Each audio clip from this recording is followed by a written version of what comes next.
Yo, what up everyone? Today I want to teach you guys how to improve your aim in Hunt Showdown and your aim in general. In this guide I will cover different topics like your DPI and in-game settings, how to find the perfect settings for yourself, in-game settings in general that do help you with performing and aiming. I will tell you guys how to practice your aim in Hunt Showdown for a few minutes every day.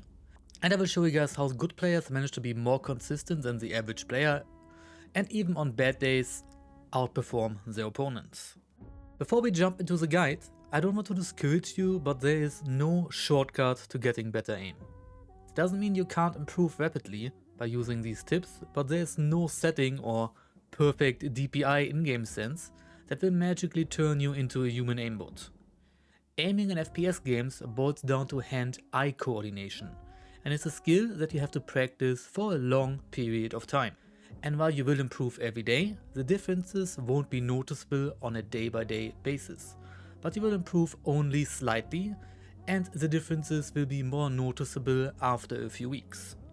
I don't want to compare playing FPS games to being an elite athlete, but the best comparison would be throwing a basketball. There is no magic trick that will suddenly make you hit a free throw on every singular try, but the more time you put into it, the more accurate you will become over a longer amount of time. The most important thing before we go into actually practicing your aim is settings.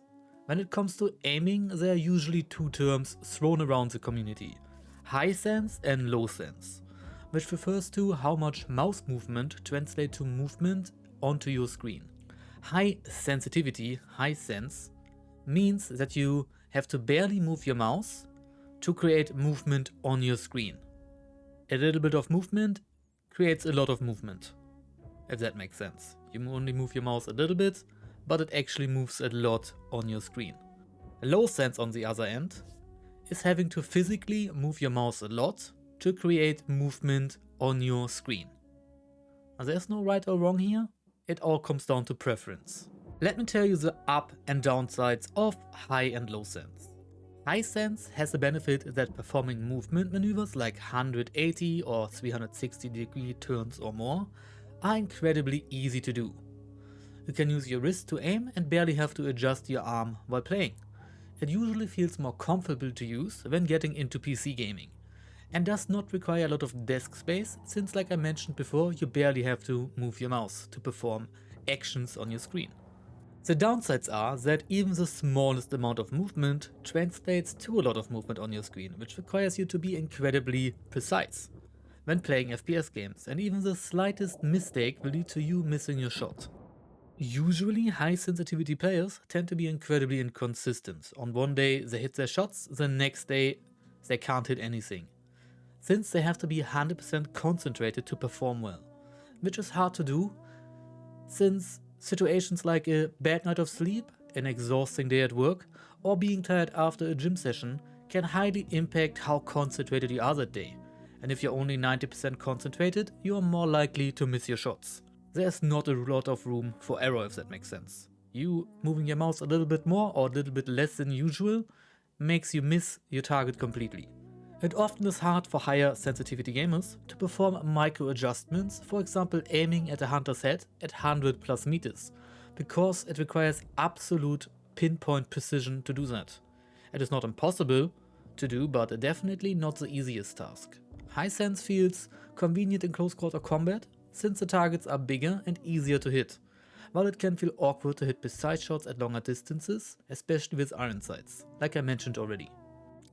A low sense, on the other hand, has the benefit that because it requires more physical mouse movement on your mousepad to actually aim at your target, there's a bigger room for error allowed.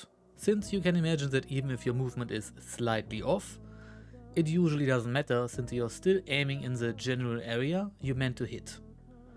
The downside, on the other hand, is that it first of all requires a lot of desk space, which not everybody has available, since aiming with your wrist is no longer viable and you will have to use your entire arm to even do a 180 degree turn. And you have to lift your mouse and adjust it physically while playing to make sure you don't run out of mousepad or desk space. On top of that, for most people it takes time to get used to using your entire arm, and it can feel exhausting when getting started, especially during longer gaming sessions.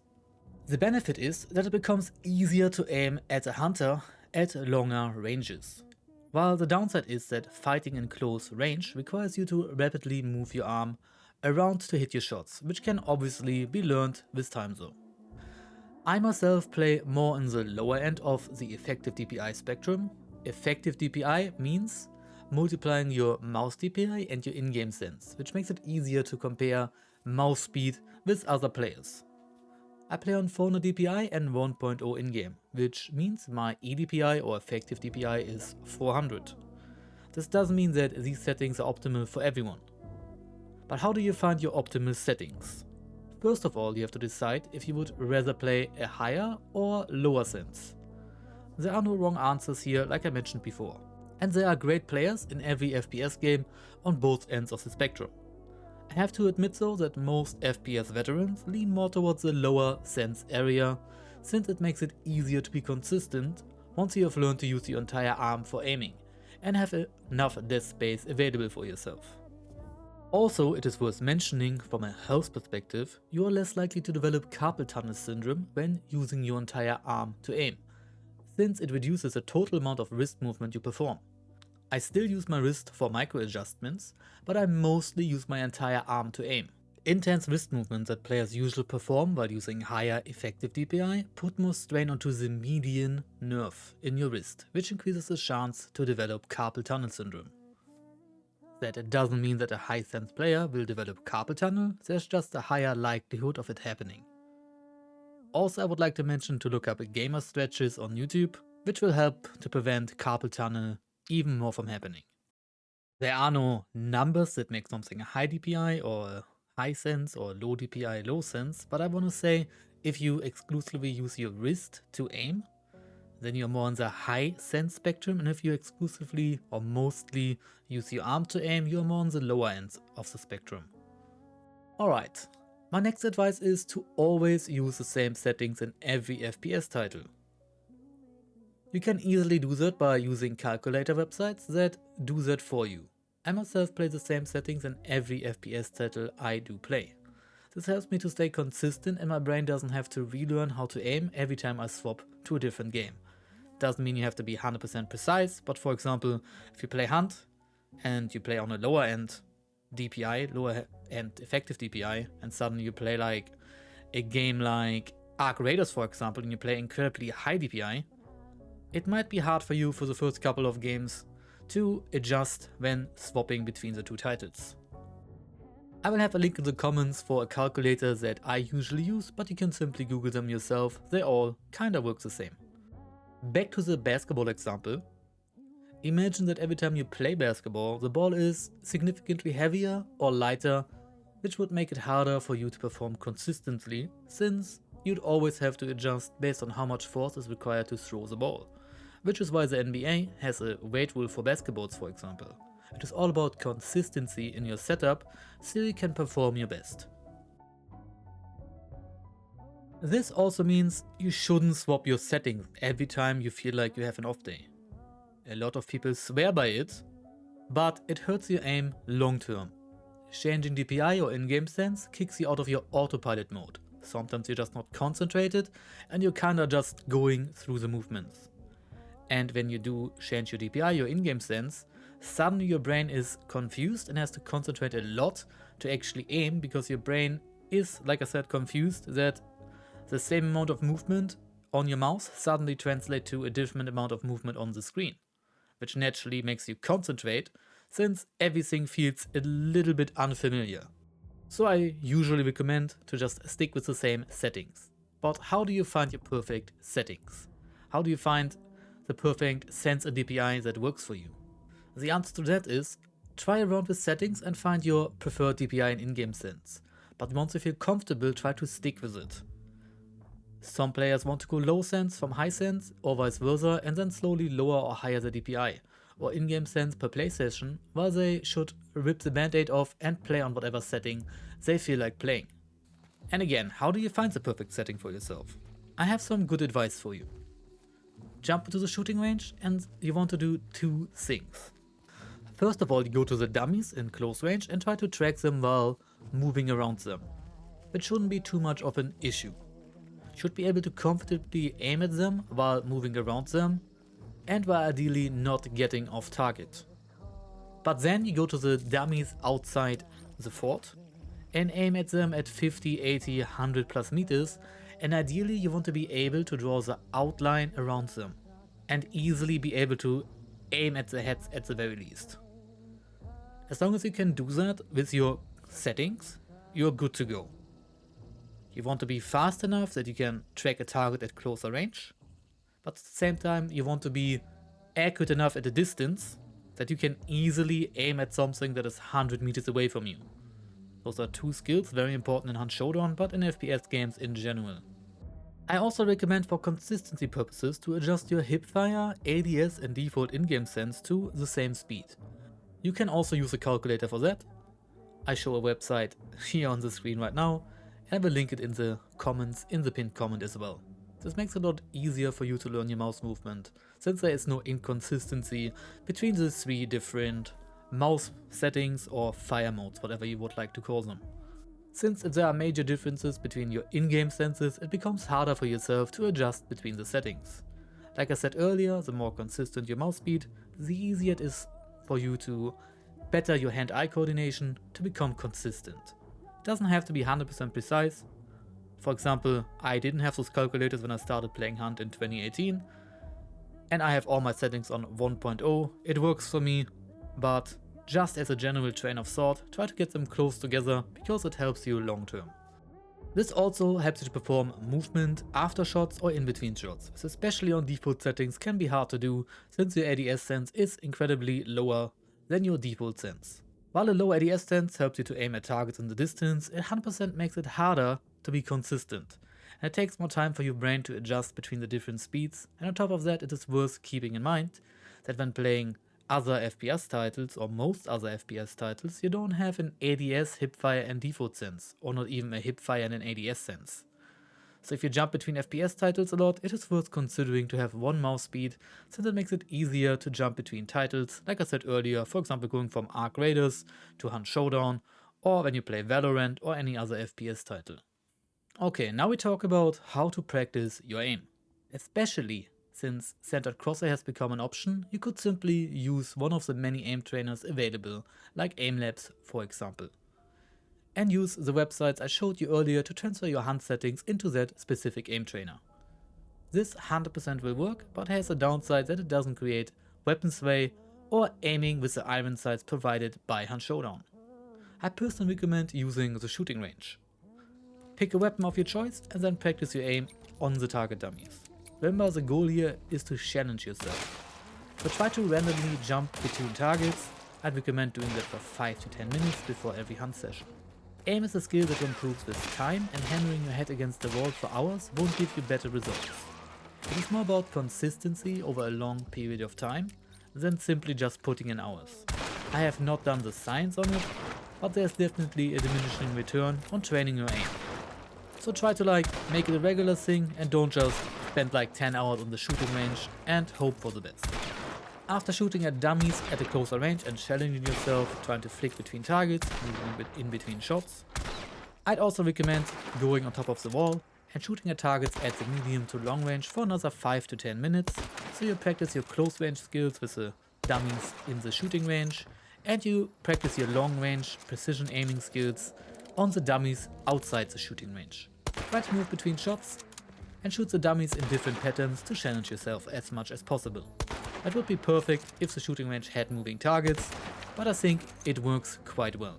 Another benefit of using the shooting range in Hunt Showdown is that you get a feeling for bullet travel time, especially when shooting at targets at longer distances, which will help you with learning how to lead your shots, since you will develop a feeling how long it takes for your bullet to reach a target at a certain distance, which helps you to learn to compensate for bullet drop and leading your shots in general. You might not have a target that moves around, but you can kinda get a feeling for, if my target is at 100 meters, my bullet needs X amount of time to get to point B, and that gives you roughly an idea how far you have to lead your shots. Also, a little advice I give people when they are trying to improve their aim, trying to improve at Hunt in general. My advice is to stick to a certain weapon velocity group, because it makes it easier to calculate how far you have to lead your shot, how long it takes for your bullet to hit the target, when all your weapons are roughly the same velocity. Again, it's all about consistency in your setup. This is not necessarily an aim tip, but overall Hunt Showdown advice. For example, weapons like the Martini, the Ranger and the Marathon are all roughly the same velocity, and so are the Mosin, the Craig and the Marathon with high velocity.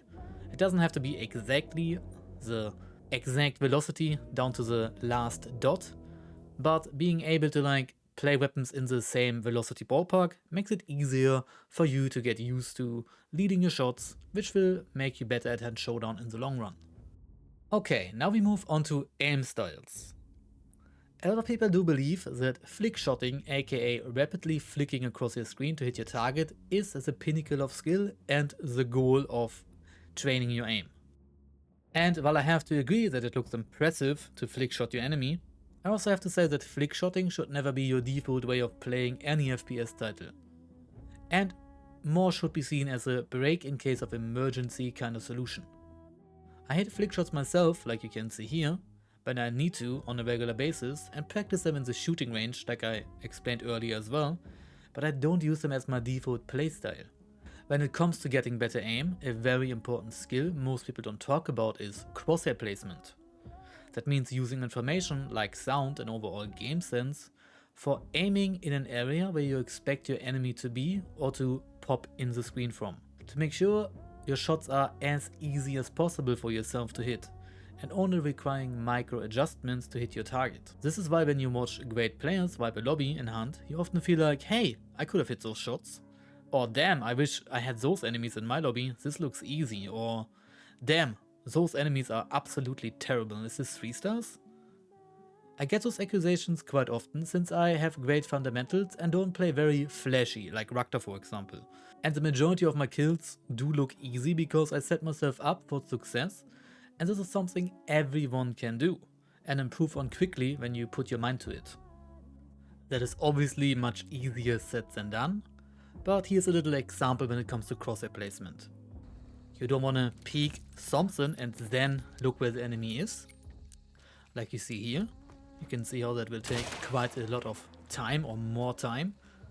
Then for example doing this, Hunt Showdown has overall a great audio system. Try to pre-aim where you hurt somebody, then put your crosshair roughly at chest or head height, and then peek into it. And then you only have to do a slight mini adjustment like you see here to hit your shot instead of flicking across your entire screen, which like I said has the possibility for you to miss completely or at the very least cost you very important milliseconds that might win or lose you the fight. The reason for that is that good crosshair placement makes it easier for yourself to hit your shots. You basically are setting yourself up for success by helping your reaction time at the same time. Since having to rapidly flick across your screen does cost important milliseconds, which can decide between losing or winning a gunfight. For example, when picking a corner, try to aim where you expect your enemy to be, and in a perfect scenario, you simply have to click your firing button to get a kill, or at the very least only have to do a micro adjustment to hit your shot, which makes it more easy to actually accurately hit your target. But if you constantly look at the floor, or only aim at your enemy once you see them, you might lose the fight because 1, you might miss your flick shot, and 2, it might take you too long to aim at your enemy before they get the first shot off and you don't even get a chance to shoot back. Okay, and the last thing I want to talk about, which is not necessarily an aim tip but 100% will help you to play better, is positioning. Positioning is more important than aim. I'm fairly good at aiming, but aim is not a consistent skill. Even players like me have good or bad days. Everyone has good and bad days, but the difference between a good player and a bad player is that even on a bad day, a great player stays alive long enough to have a chance to win a gunfight, while an okay or bad player dies because they 100% rely on them hitting every shot and lose fights when they don't. Even the best players don't hit every shot, but they allow themselves to miss by having good movement and positioning. If you ever watch players like Rakta, Hornet or myself, you will often see that when we miss a shot, we are rarely in a position in which we are pinned and die, but we planned ahead that in case we do miss, we have a chance to rotate or take cover so we can shoot another time, or 10 times if we have to. If you only hit 1 out of 10 shots on average, then you have to survive the 9 shots you do miss so you can land the 10th shot, if that makes sense. Play to survive and don't rely on your aim 100% of the time. Keep rotating and avoid getting pinned. That doesn't always work, but it's kinda the goal of the game. Try to stay next to cover in case you do have to heal, in case you do need to take cover. These are things which you can implement in your own gameplay within a few days, or can at least increase or improve on heavily by paying attention. Staying alive is even more important than having great aim. Aim helps, but it's not the only skill that matters, especially not in Hunt Showdown. Anyways, that was it with the guide. I hope this video will help you improve your own gameplay, and I will talk to you guys next time.